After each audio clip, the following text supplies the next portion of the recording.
بسم اللہ الرحمن الرحیم۔ الصلاۃ والسلام علیک یا سیدی یا رسول اللہ وعلی آلک و صحابک یا حبیب اللہ۔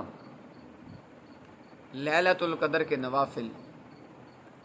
جو شخص اس طرح نفل پڑھے کہ 4 رکعت کی نیت کر لے اور ہر رکعت میں سورہ فاتحہ شریف کے بعد سورہ تکاثر یعنی کہ الہاکم التکاثر حتی زرتم المقابر پوری مکمل صورت پڑھے ایک بار، اور سورۃ اخلاص یعنی کہ قل هو اللہ احد 3 بار پڑھے، ہر رکعت کو اسی طرح پڑھے تو موت کی تنگی سے محفوظ رہے گا۔ نمبر 2، جو شخص 2 رکعت نفل پڑھے، ہر رکعت میں سورہ فاتحہ شریف کے بعد سورہ اخلاص یعنی کہ قل هو اللہ احد 7 مرتبہ پڑھے، اور سلام پھیرنے کے بعد 7 مرتبہ یوں پڑھے، استغفر اللہ ربی من کل ذنب اذنبتہ واتوب الیہ، میں اپنے ہر گناہ کی جو میں نے کیا اپنے پروردگار سے معافی مانگتا ہوں اور اس کی طرف متوجہ ہوتا ہوں۔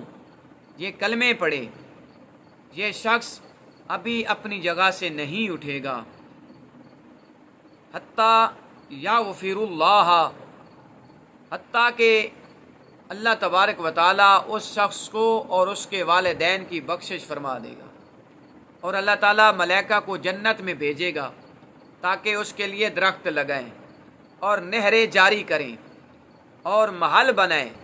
پس وہ شخص دنیا سے مر کر اس وقت تک نہیں نکلے گا جب تک وہ ان تمام چیزوں کو نہ دیکھ لے۔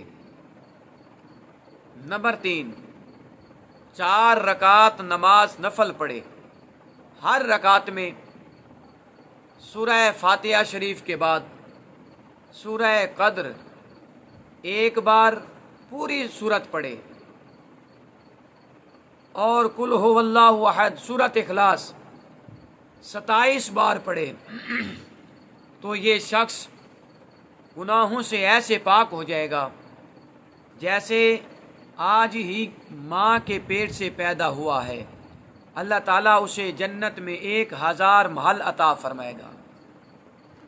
نمبر 4، 4 نفل یوں پڑھے کہ ہر رکعت میں سورۃ فاتحہ شریف کے بعد سورہ قدر 3 مرتبہ اور سورہ اخلاص 50 مرتبہ، اور سلام پھیر کر سجدے میں جا کر سبحان اللہ والحمد للہ ولا الہ الا اللہ واللہ اکبر کہے، اور اس کے بعد دعا مانگے۔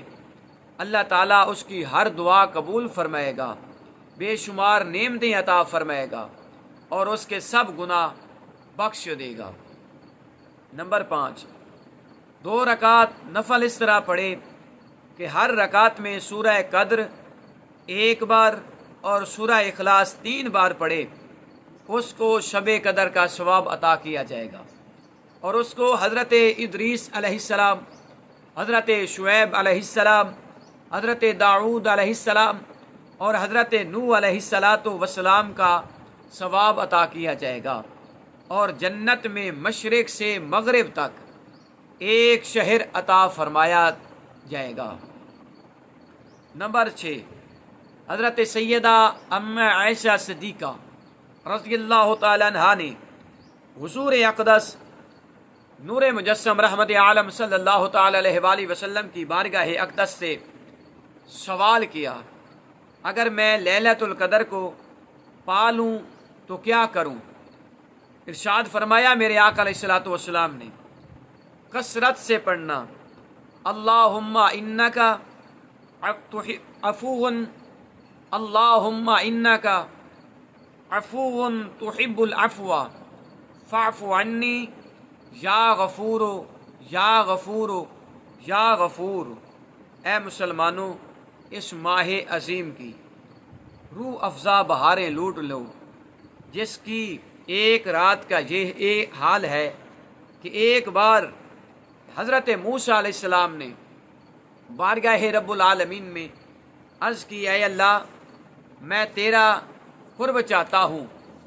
تو رب ذوالجلال نے ارشاد فرمایا میرا قرب اسے حاصل ہوتا ہے، اسے نصیب ہوتا ہے جو لیلۃ القدر کو رات بھر عبادت کرے، جاگے۔